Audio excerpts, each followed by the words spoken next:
this time. Right, thank you. Okay, you can take it away now, Kate. Thank you so much for waiting. Okay, well, thank you ever so much for inviting me to speak at this conference today. I've been really impressed with how it's worked online and how many attendees we have. So I think this is now the new standard that we're all going to be working towards.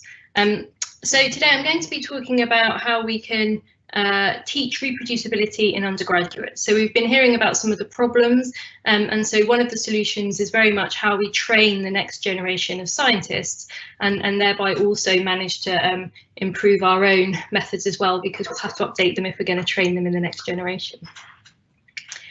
Cool. So the reproducibility crisis, which we've already heard about, can kind of be thought about as publication bias, which Anne just really lovelyly described, where we have a preference for publishing certain types of findings and results. We also have a culture where we have this publish or perish culture. So we know that publications really are the thing that is the currency that drives our careers. And because we know that it's easier to publish certain types of results with clean stories, this might drive the desperate researcher to either consciously or unconsciously adopt certain questionable research practices, which mean it's more likely that they'll get publishable results, but perhaps undermine the reliability of those results. And so this kind of led John Ioannidis and others to kind of suggest that actually quite a substantial proportion of our published literature may in fact be false. And so to my mind, the main culprits behind this reproducibility crisis are firstly bad design. So we've already heard from Anne in the previous talk about this reliance on small sample sizes, which gives us low statistical power. So power is your ability to be able to detect an effect if it genuinely exists.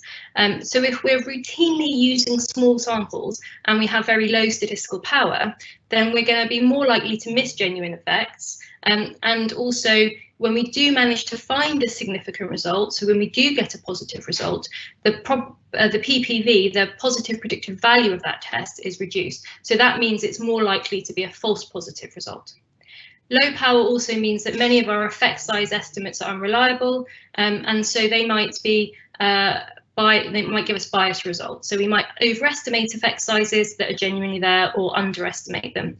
Of course, it tends to be the overestimations that make it into the published literature.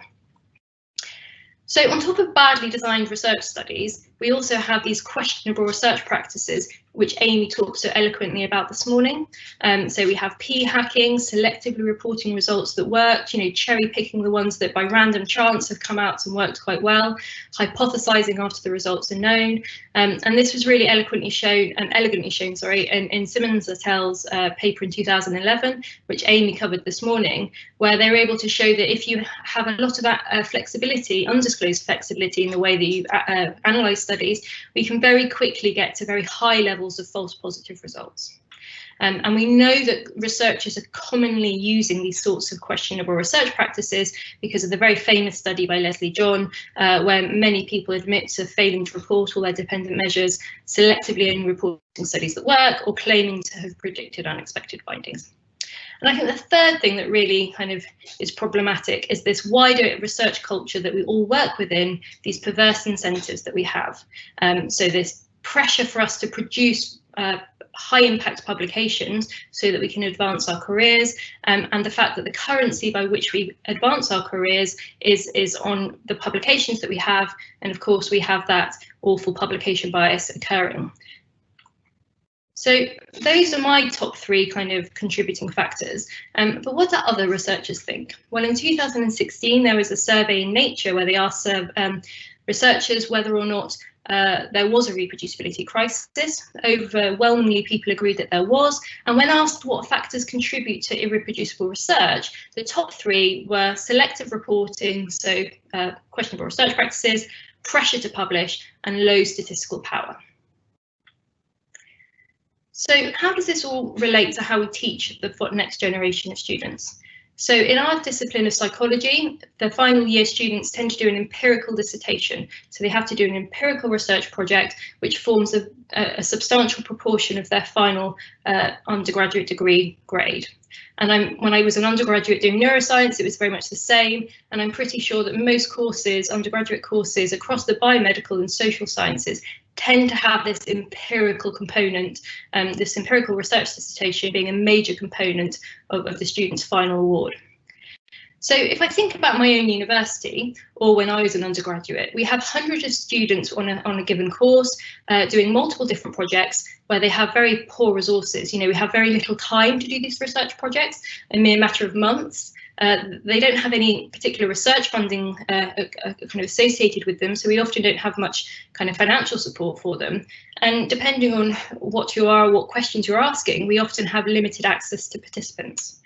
We're also working within a framework of assessment, which is traditionally focused on individual contributions, creativity and novelty.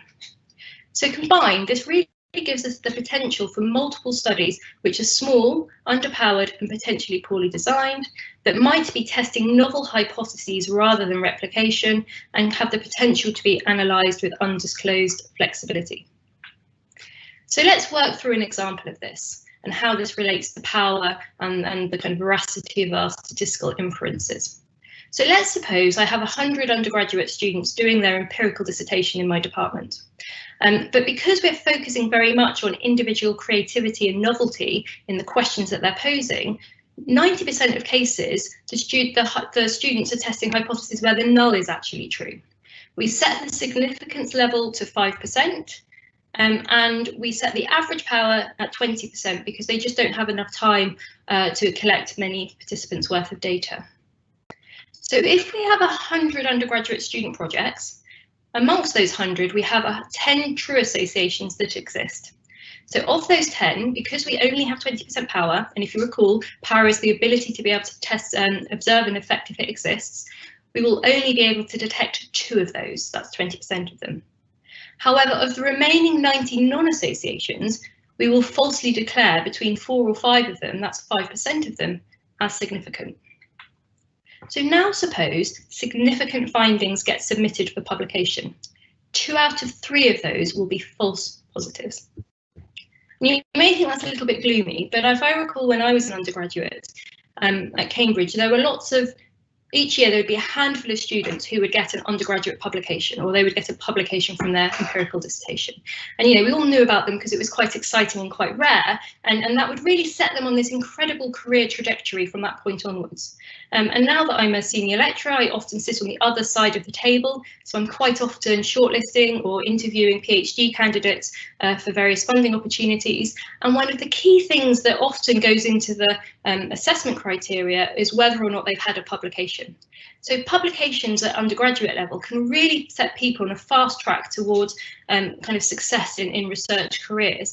But this kind of led me to ask the question, you know, are we embedding a culture that rewards chance findings over robust methods at the earliest stages of our research training? So what are the solutions?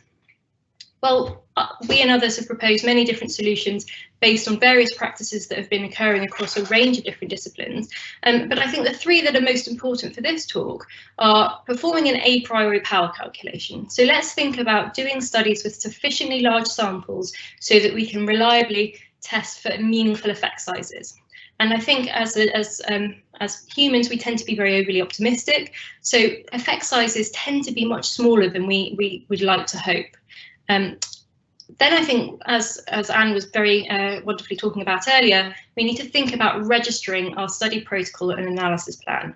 Now, that might be by adopting the registered reports format, or it might be by doing its kind of lesser cousin, where you write your analysis plan and publicly upload it to a kind of public platform like the Open Science Framework or some other repository for registered protocols. And if all of that seems a bit overwhelming, given the kind of constraints that you might have for time and resources and participant access and so on, then I think we can work collaboratively to increase our power, pool our resources and try and replicate past findings.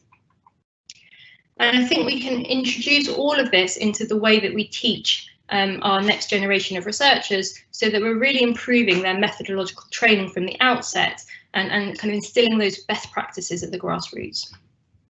So what do other scientists say? Well, if we go back to the Nature survey, you can see that when asked what factors could boost reproducibility, the top 3 things that researchers said were better understanding of statistics, better mentoring and supervision, and better and more robust design. So that's thinking about designing studies with enough statistical power and basically training people in the application of statistics and in the research process better. So with all of that in mind, how do we square the circle for research-led teaching when we know we need to do research with larger samples, we need to be pre-registering or registering our study designs, and thinking about pre-specifying our primary outcomes and analysis plans, and then we have to prepare our data for publication, all of which takes extra time and resources. But student projects are time limited, they're poorly resourced, and the assessment criteria to date has tended to focus on this individual contributions and novelty. And I think there's also another tension at a slightly higher level between pedagogy versus research. And I think this has been something that we haven't necessarily thought clearly enough about in the way that we think about the empirical dissertation. So on the one hand, it could be a valuable educational and training exercise, which actually doesn't need to become proper research or get into the public domain. And perhaps students should be allowed to kind of make the mistakes themselves so they can learn through those mistakes. And I don't know how many undergraduate dissertations projects you've read or marked, but I've marked quite a few now, and quite often, the poorly designed undergraduate project becomes an exercise in going through the limitations of the research rather than thinking about what the findings could actually tell us. And I think the quote from Fisher that Anne talked about, if you approach a statistician in the end, he can tell you what the experiment died of. Quite often, the undergraduate dissertation feels like a post-mortem of what went wrong in this piece of research. Or the other way of thinking about it is that the empirical dissertation is some sort of research apprenticeship where students are learning best practices by participating actively in best practice research, in which case then we want the research to be real life research that is done rigorously and can then go on and be published. Where I think the problem is at the moment is that people aren't clear in their minds at the outset whether they're doing this purely for training purposes or whether they consider this empirical dissertation an actual research project. And so quite often what happens is people aren't clear in their minds, but they wait to see what the results say. And then based on those results, then they decide whether it's going to be published or whether it's just a training exercise that gets buried in the file drawer. So to my mind, if this is going to be research, and I'm very much in the research-led teaching camp where I think we should be training our students in best practice from the start, then we need to be making sure we're adhering to best research practices. And so through thinking about this, the solution that we came up with was this idea of instilling scientific rigour at the grassroots through a novel multi-centre methodology for undergraduate psychology projects. The idea was that we could work collaboratively across institutions to improve the quality of research training in open research, but also to improve the quality of the research outputs so that the study itself produces a high quality piece of research, but also that future research produced by these students is also going to be of higher quality. The idea was that collaboration will help us to increase power. So if the average student can only collect 20 participants worth of data, if you start having multiple students working on the same project, you can quite quickly get up to sample sizes in the kind of 200 to 300 to 400 range, where you actually have very useful precision in looking at certain effects. We can also increase the generalizability. I would say to a certain point, we're still looking at often recruiting most of our samples from undergraduate and staff populations. So how much more generalizability we get is a bit questionable. But we can also hopefully improve the transparency by adopting pre-registration, open data and open resource practices. And all of this is designed to allow individual assessments. So trying very hard to square that circle. So this is the structure that we've adopted. We have an overarching project which has one primary aim and a pre-registered hypothesis. But then built within that, we then allow the students to come up with multiple student-led secondary hypotheses that then become the focus of their individual dissertations. So we retain the overall research integrity by having one primary focused research aim, but then we build in the teaching pedagogy side of things by allowing there to be some flexibility in these secondary research questions that the students can ask. And so we have supervisors at a range of different universities. So at the moment we've worked with between 3 universities taking part or up to 4, and we have a supervisor at each of those institutions. And then usually we have a number of students, anywhere between 2 and 6 at any individual institution, and we might have a number of PhD students and postdocs who are also involved if they work within the groups that are involved. And the key thing for managing all of this, because it is a lot to manage, is having one person who takes the overall principal investigator role and leads the overall project. So quite often we found this works best if this is a PhD student. They get wonderful experience of having PI responsibilities and project management responsibilities, coordinating a multi-site project, but they also have the time and dedication to be able to kind of really oversee everything to a great level of detail that might be more tricky for the academic supervisors, who obviously have many different kind of competing needs for their time. And to keep fairness, we tend to have one of the institutions leading each year, and then we rotate. So one year it might be the University of Bath and a PhD student, my student Katie Hobbs, led it once year, and then the following year it might be led by the University of Exeter, and we might have another student this year is led by Lucy Porter, for example. And so each year we rotate around the responsibilities, and then we're all good collaborators if we're not leading on it, and contribute to the overall project. And we square the circle to align education and assessment with rigorous science in the following way. So January to September, we think very hard about what the next year's research question will be and develop a bare bones protocol. So this is done by the supervisors, the PhD students and the postdocs. In September, the students who will be taking part in that year's consortium are given the bare bones protocol, and they're asked to consider what additional secondary questions or research questions they might like to add within that kind of broader protocol framework. They then are asked to prepare a 5-minute pitch where they pitch their research question, they come up with their hypothesis, they draw a prediction of their predicted effects, and they do a mini analysis plan of how they will go about analysing that effect, and then a little method section to show what additional measures or tasks or outcomes or whatever would be needed to be added into the protocol to be able to meet their research objectives. Then in October, we have a consortium meeting between all the consortium members where the students present these secondary hypotheses to the group. And then we collectively at the end agree which ones will make it in, or if there's been some duplication where they're both looking at the same construct, but they've chosen different measures perhaps. We have some discussion about the strengths and limitations of the various measures, and as a group decide what makes it into the final research protocol. So this is really important because it means that the students can have input into the design, even though we're already giving them quite a structured research kind of framework to work within. Once the protocol is finalised, it's pre-registered. So this is a bit like a registered report, but rather than kind of going through a journal peer review, it's just made publicly available on the Open Science Framework, and then data collection commences. The students then write their dissertations up, and each student has a different hypothesis, so the title for their dissertation and the focus is ever so slightly different. So we then meet this kind of need for individual assessment and individual contributions. We then have a second meeting where we present the results, and the students each present their results individually, and then as a group we collaboratively determine the main conclusions that are going to go into the final paper that will hopefully be published. So in April, students then submit their dissertations, and then from that point onwards, the lead PhD student or postdoc starts drafting the manuscript, preparing the data and materials for publication, and so on.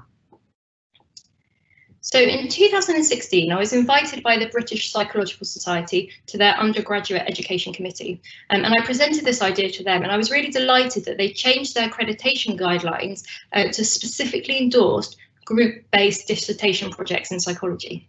However, you'll notice that this was with the proviso that actually the students are still required to individually demonstrate all aspects of the research process. So you'll notice how carefully we had to make sure that the students are able to show that in each element of the research process, from the design through to the analysis through to the write-up, that they had some input into that process.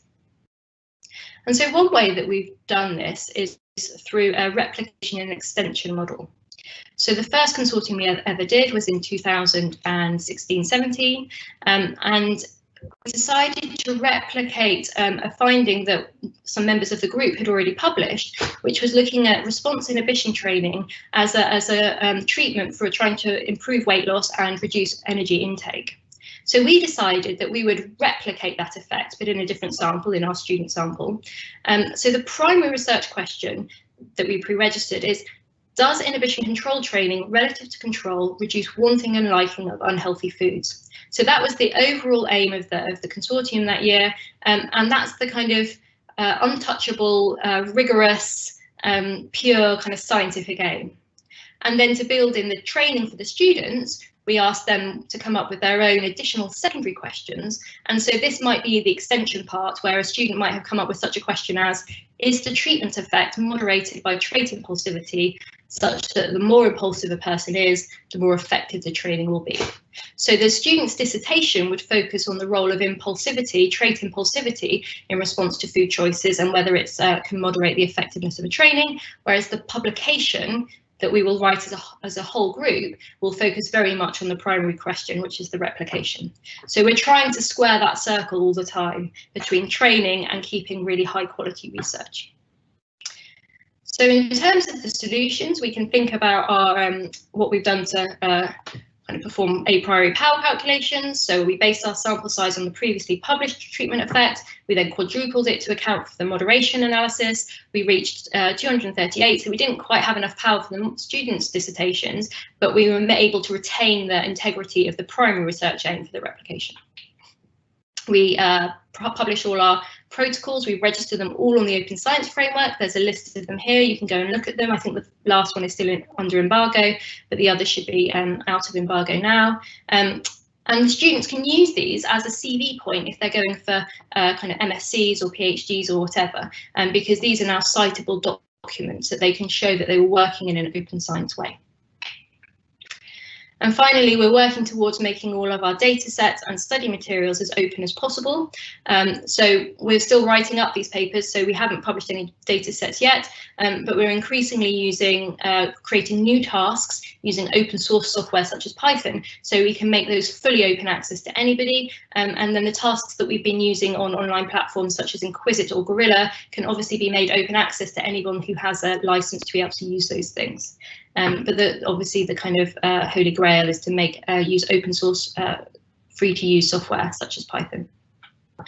So what did the students think? Well, they thought the support from their peers and more help collecting data, meaning it could be more of an ambitious project, was really advantageous. They liked sharing the responsibilities. They really enjoyed working with others. They liked the bigger data sets, sharing of ideas, pre-registration, transparency, interesting to meet other students.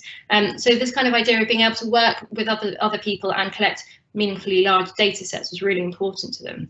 But they did also note some disadvantages. So they did struggle a bit with the differences in deadlines. So obviously trying to align all of the workflows between the different universities is a slight challenge.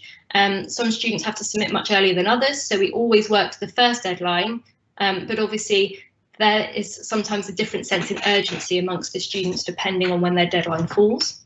They didn't like having slightly less say in the design. So by being part of this kind of structured process, they got to participate in really high quality research, but it also meant that they weren't able to have quite the same amount of input into design as they would have if they were coming up with their own project from scratch. One person said that they found it a disadvantage that people relied on them and there was a bit of pressure, but I would argue that's a really good transferable work skill that all our employees are often looking for. And again, with the communication between universities, these are all really good life skills for the students to be learning. They found it a bit confusing when researchers had different ideas, but again, I think this is a real strength actually, because when you get 21 different researchers who have all analysed the same data in the same room, you can very quickly start to think about how it's not so clear cut how people draw their inferences from data, and so it feels a bit messy, but actually that's what our students should be experiencing, because research often is messy, and it's these clean cut stories that we should be worried about. And then they found it a bit complex joining a study instead of building it from the ground up. Okay, so to conclude, I think there are solutions to the problem of irreproducibility, but rigorous research takes more time and resources. Systemic change is happening, as we've heard about today from various people. Funders, publishers, researchers are all moving on this. So we really need to prepare our students for open science. Consortium studies offer one way to tackle these issues. Students get to participate and train in rigorous methods from the start, and the idea is that we're instilling best practice in the grassroots to change scientific culture from the ground up. So I'd just like to acknowledge all the wonderful people that I've worked with on these projects. I didn't have enough space for all the wonderful undergraduate students that have worked on this, but there's nearly 100 so that have done so far.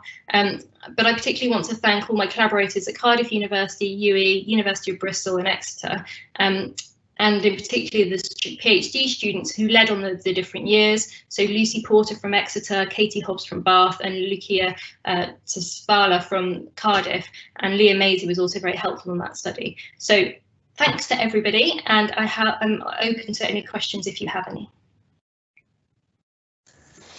Wonderful, Kay. Thank you so much for that really lovely talk. It's so nice to see this actually happening, because I do think it needs to be sort of started early in the sort of academic career process. We have one question here from Brendan, which seems to be the most alive at the moment. And that is, are you aware of any plans to expand into non-psychological areas? I'm thinking of wet lab studies in biology, etc., which require expensive reagents and access to animals even at an undergraduate level. Having a multi-site collaboration to ensure robustness of the studies would be a total game changer. Yeah, no, I think that's a really good point. So I think this model is definitely scalable and transferable to different disciplines. And I think, you know, it does take a bit of setting up, and I think the various academics and postdocs at the various institutions would obviously have to think quite hard about how they could align those resource requirements. But potentially, you know, you have this incredible amount of data being collected each year that at the moment is probably not that efficiently used. Whereas if we could start harmonising and working together, then actually undergraduate projects become a really efficient use of student time, but also a really good way of producing really useful, meaningful data.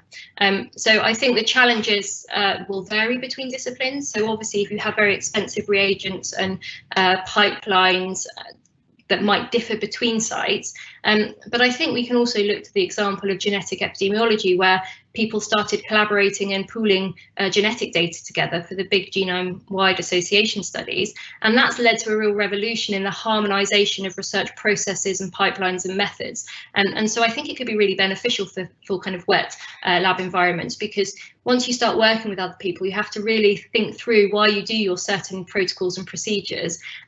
And you get challenges and really insightful questions and insights from collaborating with others.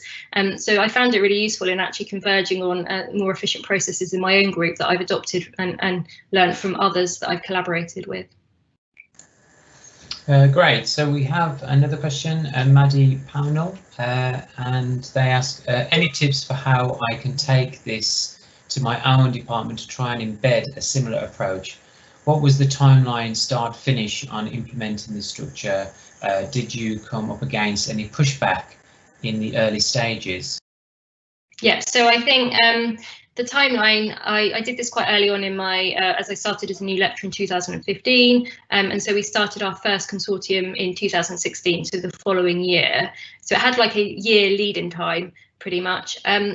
So I think if you start thinking about your protocol and developing your research question and having an idea of how it's practically going to work across the or however many institutions you want to work with, then that's really helpful. And in terms of pushback, yes, I have had pushback.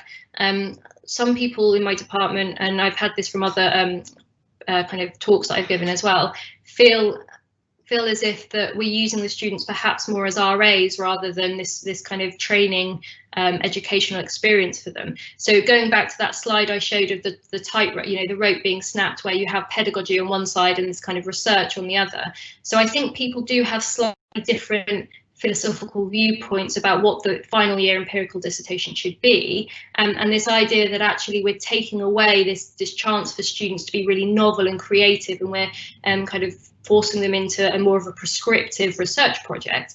But actually, when you sort of question through those things, you know, the idea that it's problematic for students not to have all this creativity and individual input into things, but actually when you ask people, you know, well, do you want them to be able to say something meaningful about their research experience at the end, or do you want it to be an exercise in them making all the usual mistakes that we make during research? And essentially it can be quite disheartening for them at the end when you're writing up your dissertation and all it is a list of the major limitations and flaws that mean that you can't really say anything meaningful about your results. So actually I think it opens up, there is some initial pushback, but I think it's led to really fruitful and thought-provoking conversations that has actually meant that quite a lot of people in the department are now kind of slightly changing the way they're working or thinking about various things. So I'd expect some pushback when you try and implement this, but actually think about it as a real opportunity to engage into some quite interesting and thought-provoking conversations with your colleagues. Absolutely, and in fact, to second that, somebody has commented, I would really appreciated this in my early uni days. I can definitely second that for sure. The next most voted for question is perhaps all students should work on meta research / literature-based projects that help you understand the limitations in the existing literature or on reanalyses of existing studies. Yeah, and I think that's a really valuable point. You know, we often are creating all this new data when we have lots of data that maybe it needs to be written up or analysed or could be repurposed. So I think secondary data analysis projects are really valuable. It will often depend on the kind of analytical skills of the students. So quite often some of the bigger data sets that we have available for analysis might require some more sophisticated statistical modelling. So I'm thinking about some of the large cohort data sets or things like that. So I think we have to, quite often with undergraduates, it will really depend on how comfortable they feel with statistics to depend on how much they can embrace a slightly more complicated secondary data analysis or a meta-analysis. But equally, you know, each student has their own preferences, and so some might choose to do qualitative research instead. So I think you can always find the right student for the right project. So quite often it's about having a portfolio of studies that you can offer to students. And also, I think now that we're increasingly trying to encourage people to make their data open access, you know, there's a wealth of data out there on the Open Science Framework and in other places that students could look through to familiarise themselves with what open research practices are, and then think about using in their own dissertations. So yeah, I think that's a definite. It's definitely part of the kind of really useful training processes that we could use for our students. Yes, wonderful. This is your answers actually sort of answered several of the kind of top comments mainly and questions. I just, in the last minute, and then we'll take a break for people to sort of get a tea, coffee. Johnny Coleman asks, this approach sounds really cool. Does the final paper explicitly acknowledge all of the secondary hypotheses? Whoops, that's just disappeared from my screen. And take into account the at least conceptual amount of multiple testing involved. Are the students' dissertations made publicly available so they can inform future research? So far we've tended to write the main papers. We've drafted them focusing on the primary research question. So we've tended to keep the secondary hypotheses as more of a training exercise side of things. The aim is to make all of the data publicly available, and we haven't made I think dissertations are available on request from the individual institutions, but I did think about maybe adding them all to the Open Science Framework project pages for these that we have, but I think I'd need to look into the permissions for that. But that's definitely something that I think would be very valuable. So each year we try and improve what we're doing. So I often think about embarking on open research as you know, each year I do a new baby step that gets me slightly closer to my optimal way of working. So that might be something that I think is on my radar for the future. But generally, we tend to focus on the primary research question when we write the papers up because of that issue of multiple testing. And I think, you know, it's a tricky one because on the one hand, we've sort of built in flexibility into what we're doing to meet the pedagogical needs of the students.